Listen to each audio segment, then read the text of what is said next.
There has been a rumor circulating through the minds of many citizens of many countries for many years.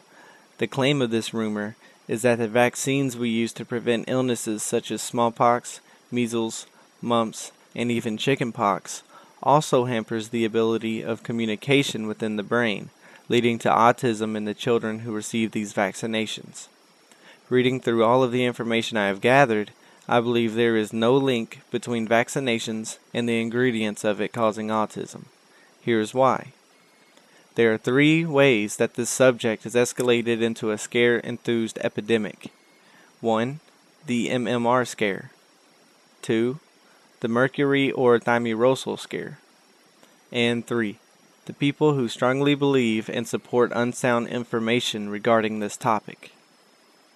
The first of the 3 claims that make people believe vaccines truly cause autism is the MMR scare.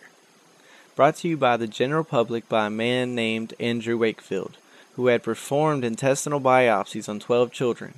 All of these children had intestinal symptoms and developmental disorders. There were 10 out of the 12 children who had attained autism.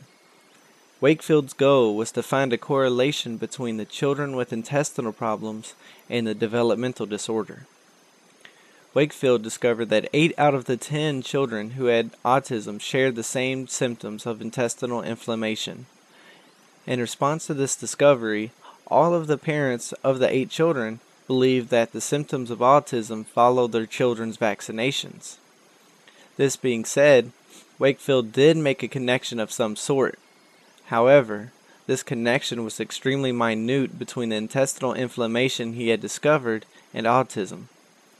Although there was a connection between a symptom and a diagnosis, there was no scientifically found evidence that could have supported the claim that vaccinations were the cause of this, other than the beliefs of the parents.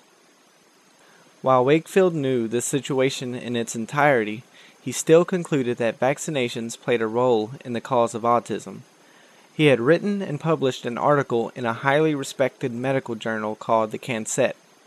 The Lancet did allow him to publish his article, but they also exclaimed that there was no association between vaccines and autism, and they were doing further research to prove that the article Wakefield had written possessed no accumulation of profound scientific evidence to justify his claim.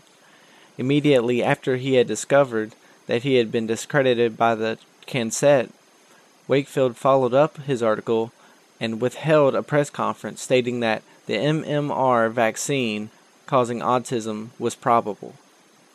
The population's response to this probable, unsupported, and unjustified claim was an astounding decrease in the immunization shots in the United Kingdom from a high 93% rate to a mediocre 75% rate.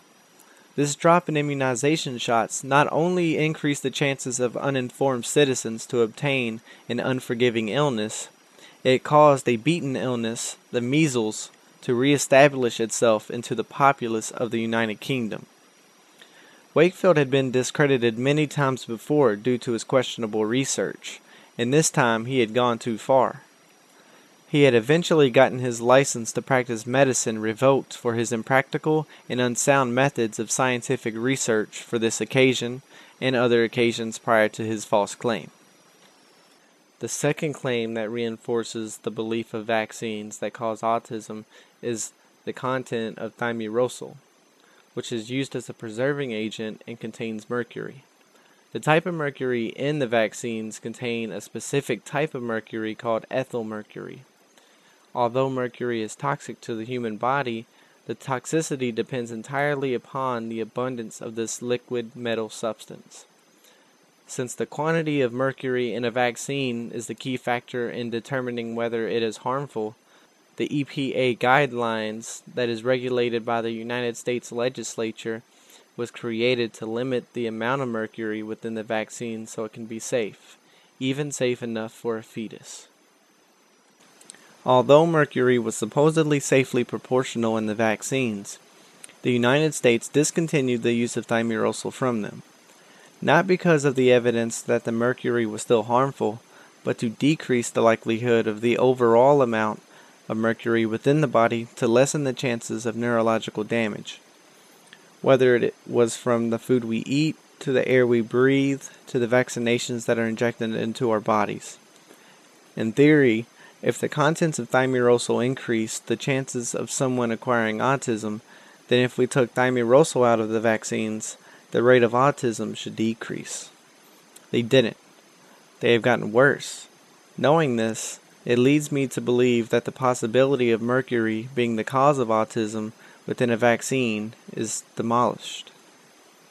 The last of the three influences, and the most recent of the three, is the people who support and strongly believe that vaccines do indeed cause autism.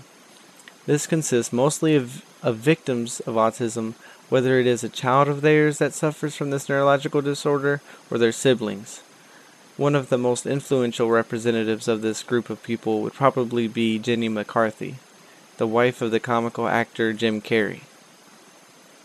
Jenny McCarthy and her supporters are actively keeping the possibility of vaccines alive in the hearts and minds of the population when it comes to the cause of autism.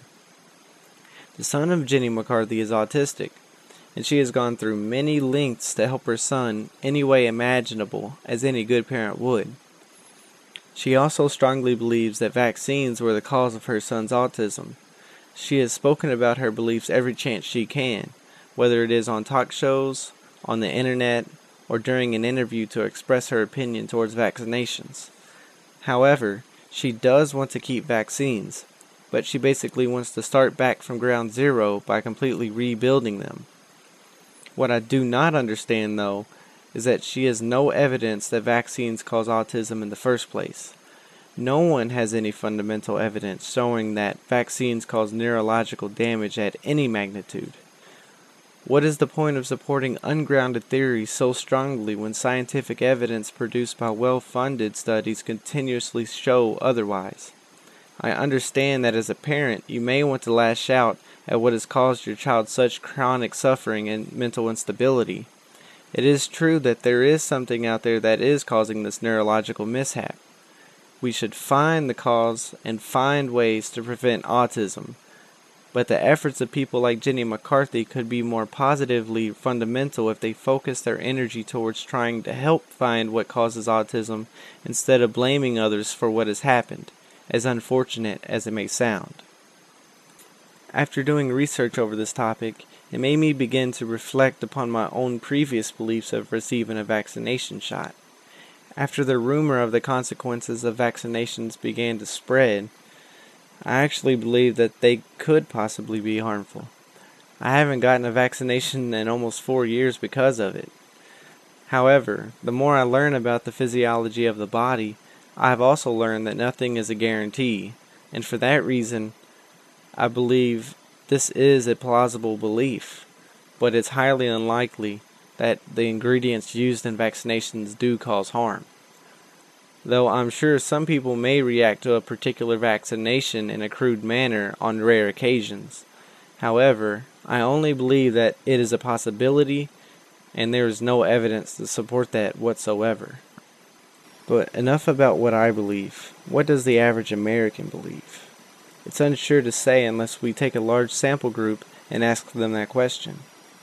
However, I do know that on many websites and textbooks that have information on health topics like vaccinations, they believe that vaccines are not harmful and support vaccinations to the highest degree.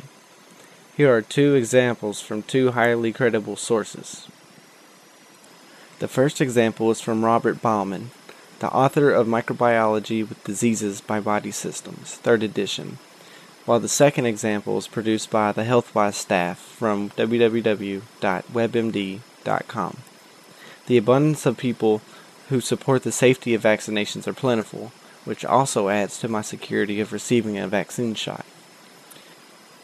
The reason why I conclusively believe it is unlikely for vaccinations to have harmful ingredients is because many scientists have proven that there is no connection between autism and vaccines, while the scientists who have supported that vaccinations are harmful have either exercised questionable methods or obtained questionable results. I do believe that if there is a substance that would cause brain damage of any kind, it would have to be the quantity of mercury within the thimerosal. Since the mercury was taken out of vaccines in 1999, I don't believe that there are any other harmful ingredients that should prevent people from staying up to date with their vaccines and increasing the safety of themselves and their loved ones. Other studies are beginning to show that autism is a genetic mishap predetermined at birth and provoked by an environmental stimulus. Hopefully scientists find solid, conclusive evidence that illustrates a significant correlation between this, so we can begin to find a solution to the problem and find ways to prevent autism.